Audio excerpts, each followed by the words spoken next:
Hi guys, welcome in this channel. It's a general reading for collective your energy at this time.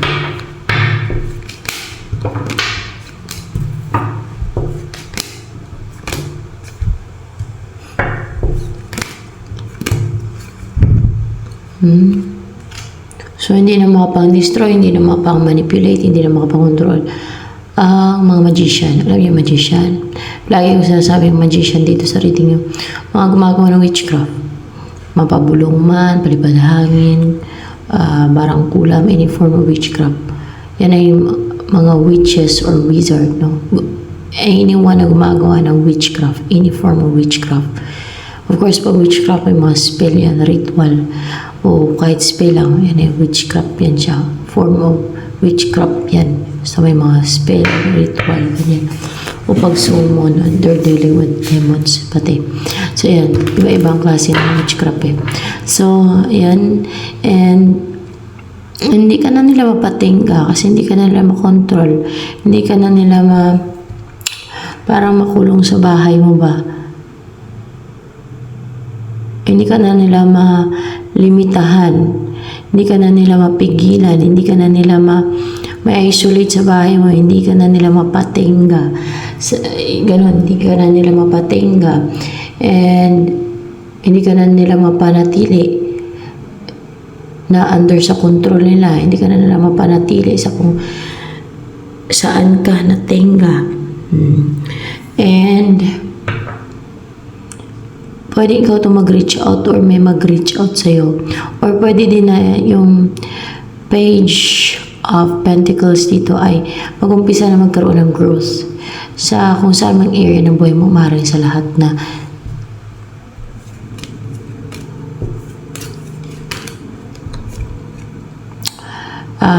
Wala nang pumipigil sa'yo.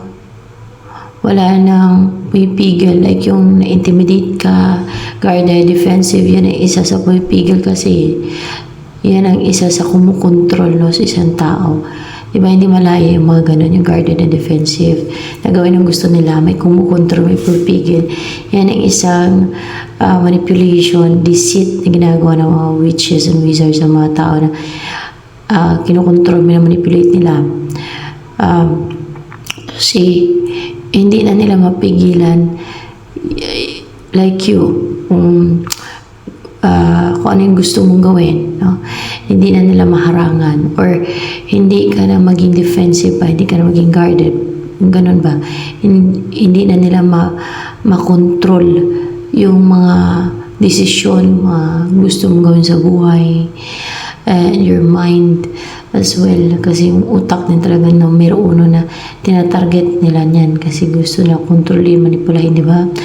So, or else ay yung pag-grow mo, like your talent, gusto mong mag-grow yung talent mo, skill, or kung ano mang kakayanan mo na meron ka. Hindi na nila malimitahan, hindi na nila makontrol. Ito kasi hinaharangan nila. Ito kasi ginagawa na sa'yo, naging defensive ka towards your person, naging guarded ka. Or hinaharangan nila yung union ninyo na sa ganun na hindi may mangyari. No? That's why inaatakan na yung isipan mo. Para makontrol nila yung isip mo, minamanipulate nila, inaatake nila yan. Para manipulahin, kontrolin, para hindi kayo ma-unite ng person mo, para hindi ka mag-reconcile sa person mo. Umaring kung both kayo ng person mo na gano'n ang ginagawa niya sa inyo, nila sa inyo na minamanipulate, kinokontrol, inarangan, or ginagawa kayo defensive, guarded, gano'n ba, intimidate sa isa't isa, natake isipan nyo. Alam nyo kung ano yung isang sign kung may nang-atake sa'yo, may gumagawa ng witchcraft. Hindi kayo makatulog ng mahimbing paggabi. Mahirapan kayo makatulog eh. Yun, kasi na-experience ko yan. Tagal na. Experience yan. Ganyan. Tapos,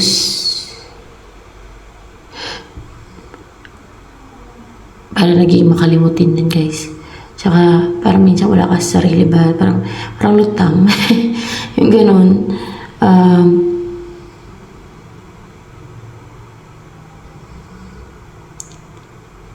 maramdaman nyo may nang oppress. Basta ganun. Maobserbahan nyo, may mga nang oppress talaga. Basta ganun. Yung may mga nang atakin sa isipan pag may nang oppress. Yan na yung mga buong-bulong, binubulungan nila.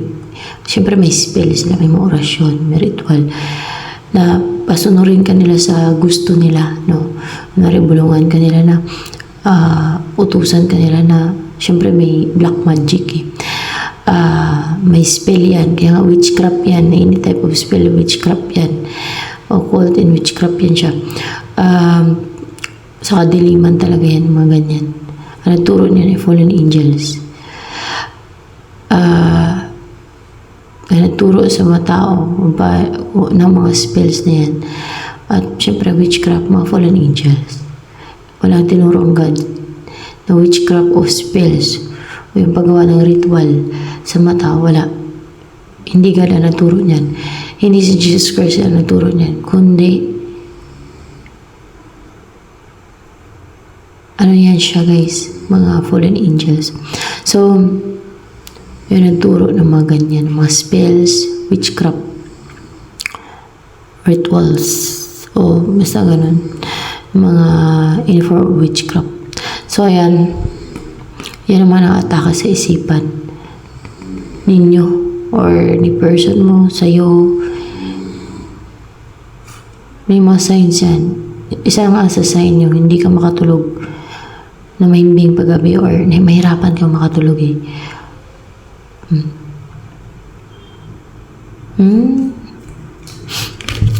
So gusto nilang patinggahin ka.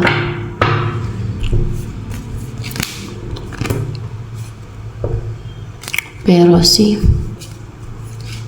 nagre-recover ka na o naka-recover ka na from yung nililito na lang isipan mo at tinidistract mo yung isipan mo.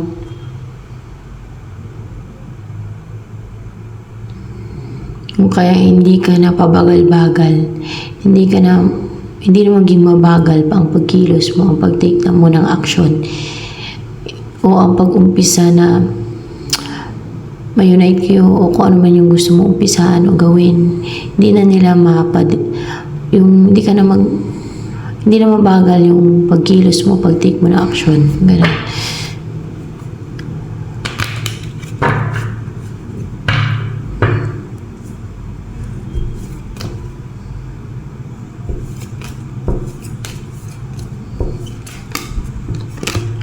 Ito yung person na yung magkaroon ng union sa inyo. Di ba meron 2 of cups dito na gusto lang pigilan yung union ninyo? No? Kaya inatake na lang isipan nyo o isipan person mo sa'yo. Yung babalik sa'yo. Pari na sa ibang lugar yan. Pumunta ng ibang planeta, ibang lugar o sa malayo, ibang bansa, ibang lugar, ibang kontinente, ganon. Pwede din sa ibang planeta kung astronaut, di ba? So, basta, or kaya ay dati mo tong karelasyon na naghiwalay ka tapos babalik siya sa buhay mo. Gusto magkabalikan kayo, ganun ba?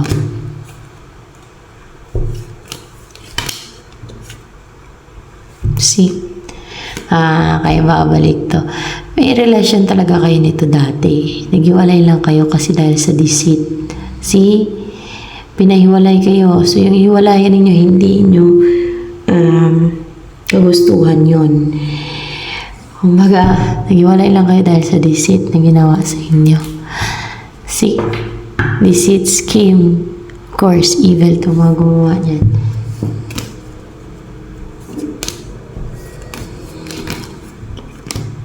Ito yung gumawa ng deceit.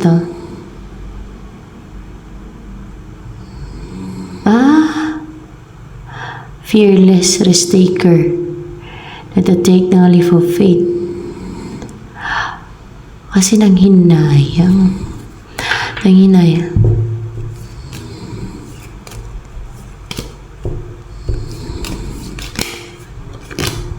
ex mo daw to gumawa ng deceit para maghiwalay kayo ng person na to na babalik sa'yo. Kasi nanghinayang siya sa'yo. Mali yun. Hindi niya kailangan gumawa ng deceit. Tanggapin niya na lang. Diba?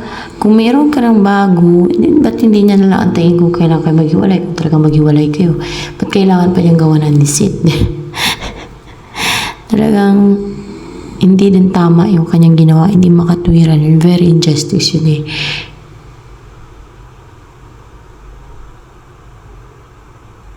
Nung kayo pa, dapat pinalagaan ka niya. Hindi niya hinayaan mo wala ka sa buhay niya. May bago ka na, tapos ganun ang gagawin niya. Sirain niya yung love life mo, yung happiness mo.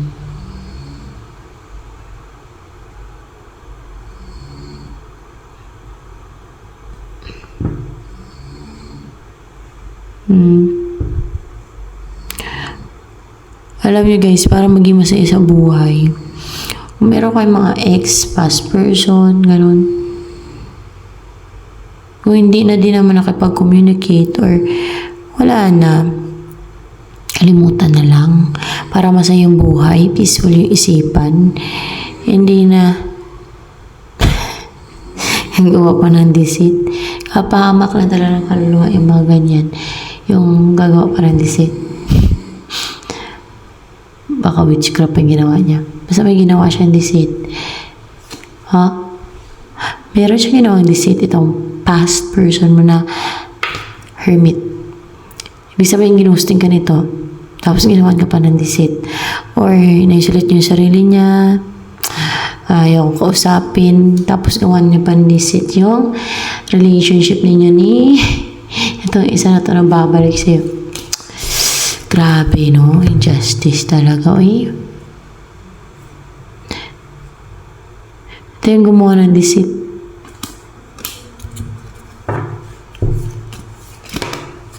Let's see. King of Wands energy na gumawa ng deceit. Actually, hindi siya nagja-juggling pero nanghinayang. Nandun yung panghinayang nito sa'yo, pero mali pa rin. Kahit manghinayang siya, mali pa rin Nagawa niya ng deceit Kahit na may nakaraan kayo, kahit na nanghinayang pa siya, hindi niya kailangan gumawa ng deceit Kung gusto niya makipagbalikan sa'yo, ba't hindi niya lang antayin na, alam mo yung single ka, ganun, di ba?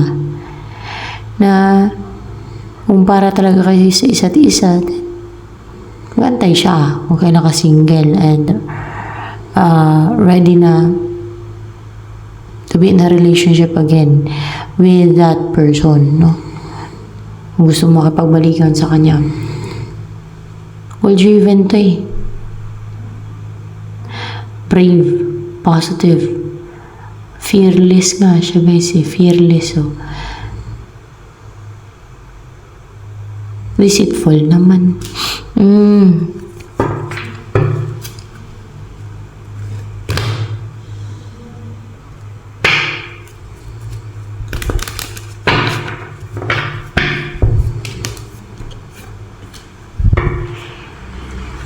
Ito yung embody mo energy yan. Meron ka mga natutunan ng mga mga profound naman knowledges. You have the key para and para powerful yung mind mo, kasi may dragon dito, strong yung mind mo, powerful, and you have the ability to see, or basta may mga nalalaman ka, may mga nakikita ka, may mga nalalaman ka, may all dito na ma-hidden or profound knowledges, mga malalim na parang hindi siya ordinary yung mga knowledge, mga information o knowledges yung mga natutunan mo, mga nalaman mo. Nag-acquire ka talaga ng knowledge ngayon, or pwede din nag-share ka din ng knowledge with the knowledge here, or nag-accumulate ka ng knowledge, or nag-share ka ng knowledge, kung alin man dyan, or both. So yan.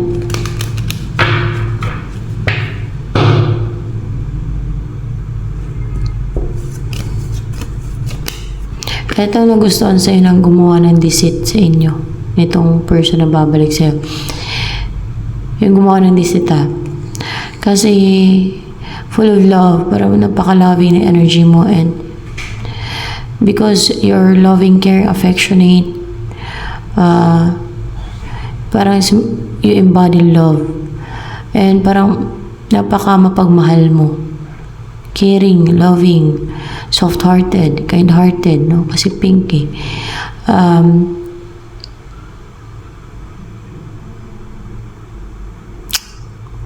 May mga nag-transform. May mga nabago ka. May mga butterflies dito. So, yan. Siguro mga tao, no? Na nakita nila yung kung gaano ka kabuti, pure-hearted or kind-hearted, loving, care, affectionate. Parang naging good example ka kayo. Nagbago sila. Mga ganun. Baka yun ang reason kung bakit sila nagbago, o lalo kung you know, you're compassionate, affectionate, caring, o maaaring nagbigay ka na advice, guidance sa kanila. That's why nagbago sila. Pwede din ganun. So, ano ba to?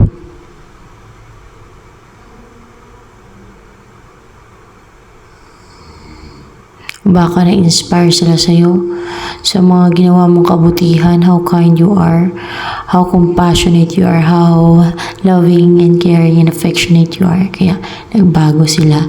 Gusto nilang pamarisan ka, gusto nilang parang nagsilbi kang inspirasyon na naging mabuting tao din sila, no? Na magbago sila. Pwedeng ganun. So,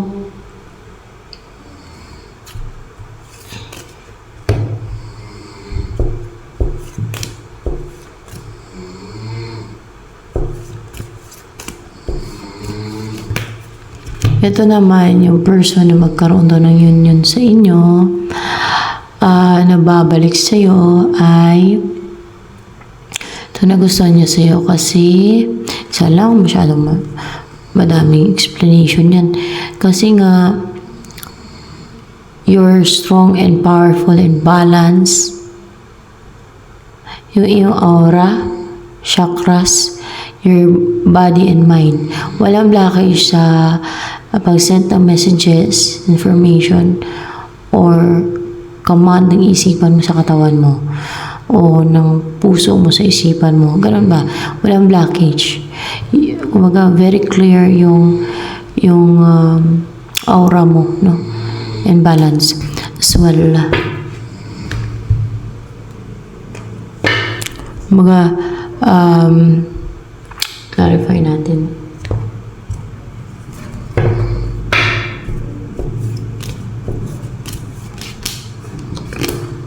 Ay, hindi alamin ko kung ano ibig sabihin ng God dito.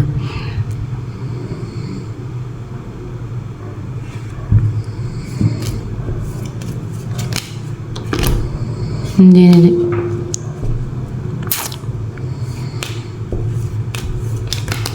Baka powerful. Powerful daw yung body and mind mo. No?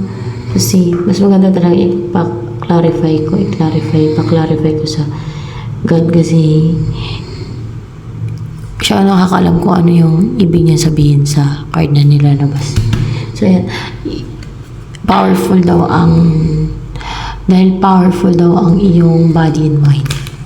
Yan. Yan ang nagustuhan naman sa'yo nung babalik sa'yo. Tanggapin na lang nitong gumawa ng deceit na wala na kayo. Diba? Total may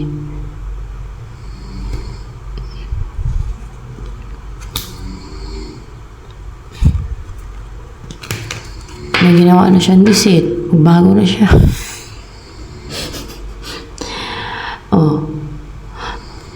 Dapat ay maging mabuting tao na siya. Huwag na siyang gumawa ng deceit. Baka pag pinagpatuloy niya yan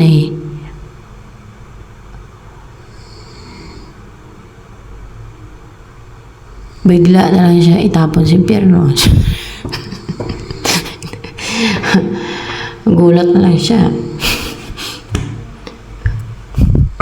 So, ano next na mangyari?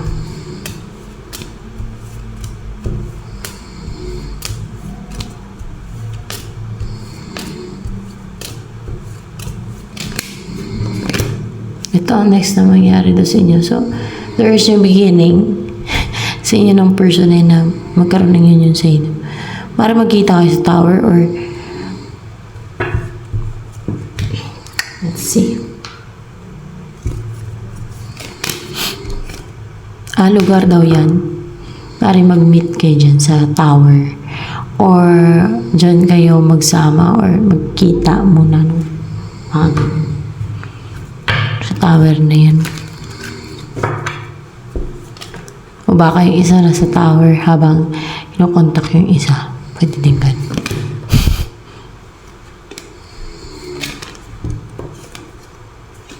Ay mukhang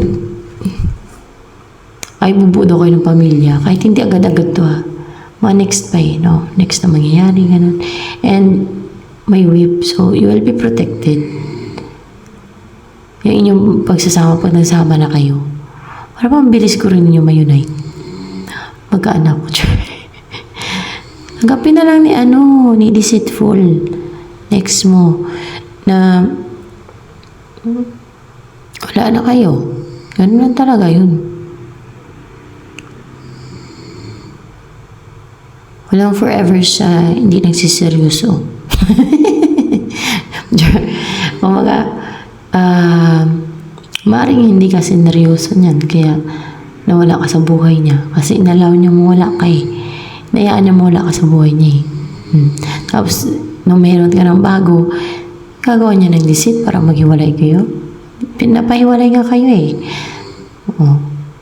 Tanggapin niya na lang na wala na kayo. Itong gumawa ng deceit na to. Whip. So, meron na siyang pangontra or clarify natin itong whip na to.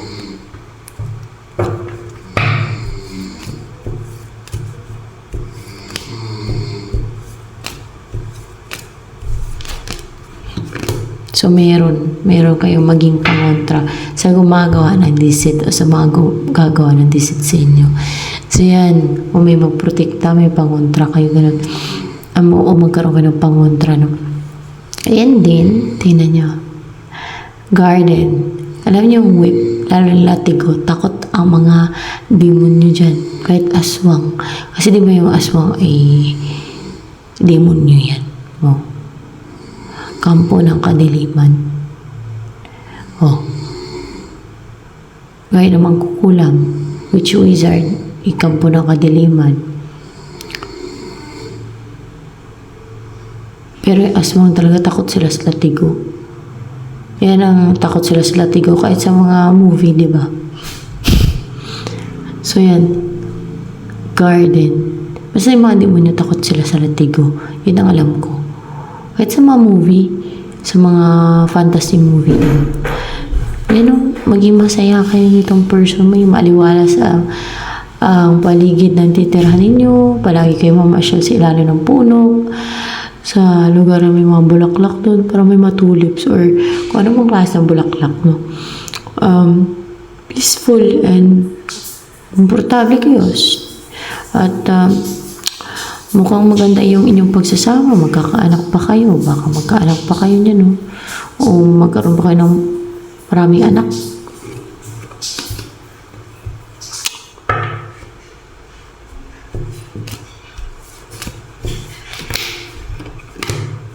Ang gusto niyo marami maging anak ninyo. Ito ang gustong bumalik sa'yo. Gusto niyo marami maging anak ninyo. Kaya pala madami yan dito. O di ba 4? Marami pa rin.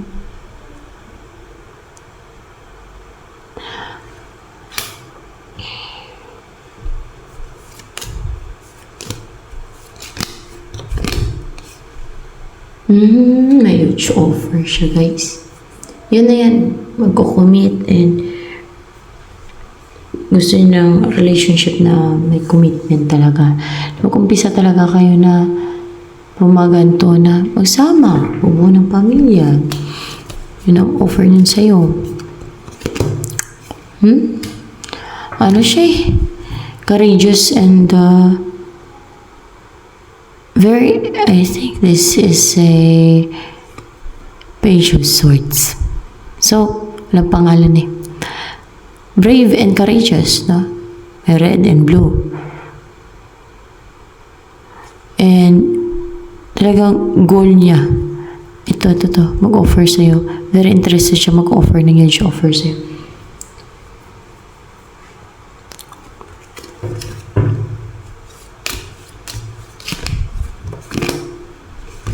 Ito din yung offer niya sa'yo. Clouds. Harmony, balance, and full of love. Peaceful yung inyong pagsasama. Na protektahan ka niya. Nakita niyo parang na-drive away itong mga evil forces. Hindi siya protektahan ka niya, kundi protektahan na kayo ng kalangitan. Siyempre, yun na talaga ang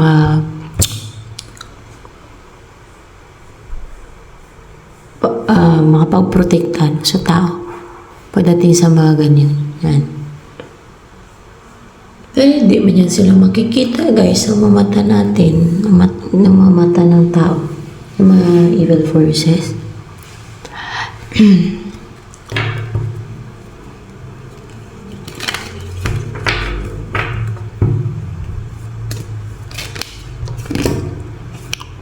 And mice. Magsama kayo sa isang bahay. Tapos may mga mice doon.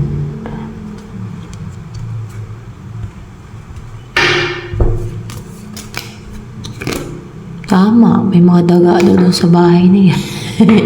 Natitira ninyo. Okay lang yan. Huwag na kayong mag-inarte. Normal na siguro sa kanila yan, yung may daga. Masanay ka din.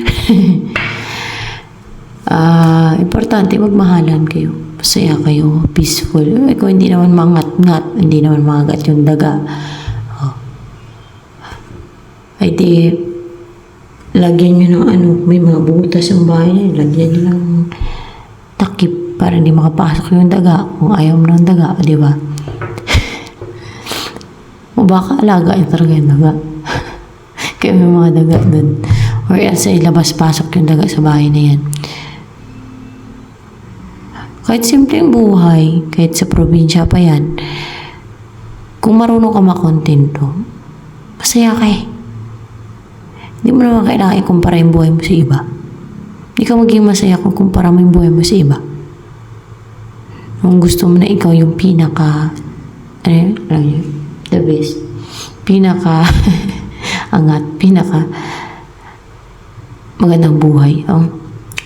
Na ganun eh. Ang kailangan niya is acceptance, no? To be happy and to live peacefully. And para ma-enjoy mo yung buhay.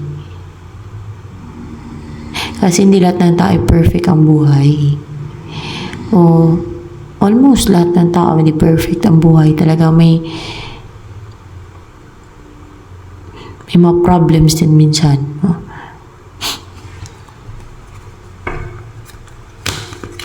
Isipin mo na lang, may silang buhay dito sa mundo.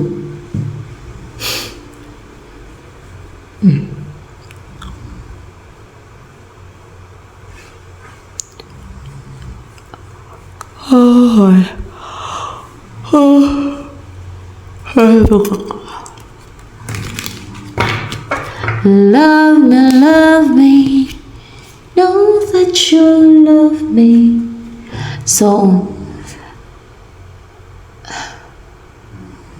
ano ba tutulungan sa inyo nito? Or there's teamwork, collaboration, o pagtutulungan sa inyo sa pagpapaganda ng bahay niyan, natitirahan ninyo.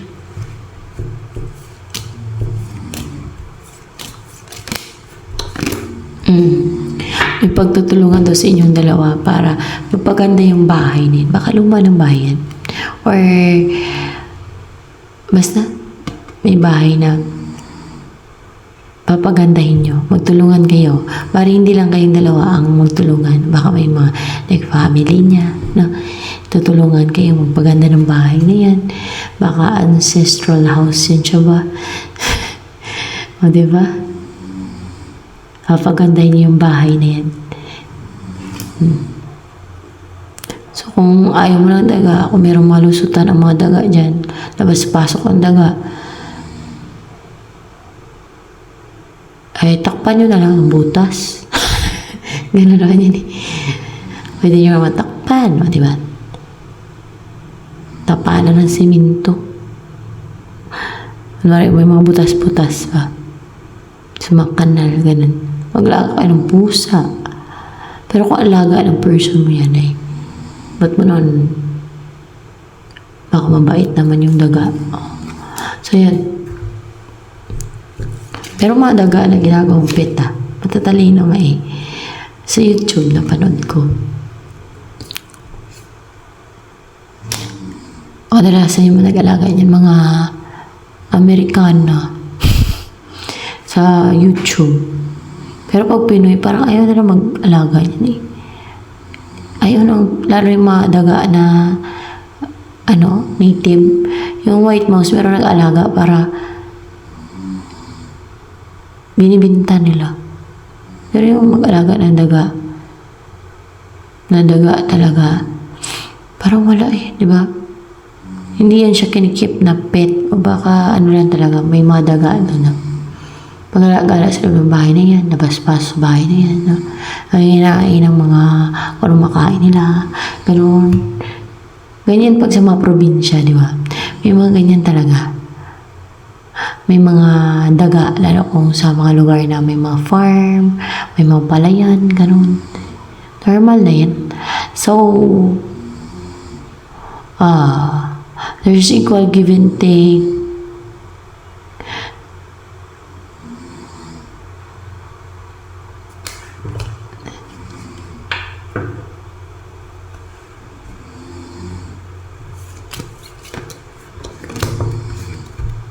So, see, may magtitake na action na positive, buong loob na magtake na action, and puti na nakapaikot to. Parang protected ng, sabihin na natin mga anghel, o kumari ang anghel itong mga to, itong ibon.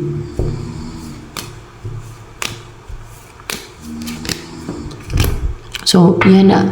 Parang itong mga ibon na to, sumisimbolo ng mga anghel. Hindi fallen angel, kundi mga anghel na sinin siguro ng God yan para protektahan. Ito mag-take ng action para mag-offer ng offer niya. Kaya magkakaroon ng equal give and take sa inyo. So, pag nag-offer siya, nakapag-communicate, nag-reach out, ayun na. Parang pag nag-reach out sa'yo, mag-reply ka din. Maganon ba? Na magkaroon ng equal give and take sa inyo. Walang selfish, okay? Kundi both, you're willing to be together and magtulungan kayo na pagandahin, ayusin ang bahay na natitira ninyo. So yan, ito na lamang for collective reading.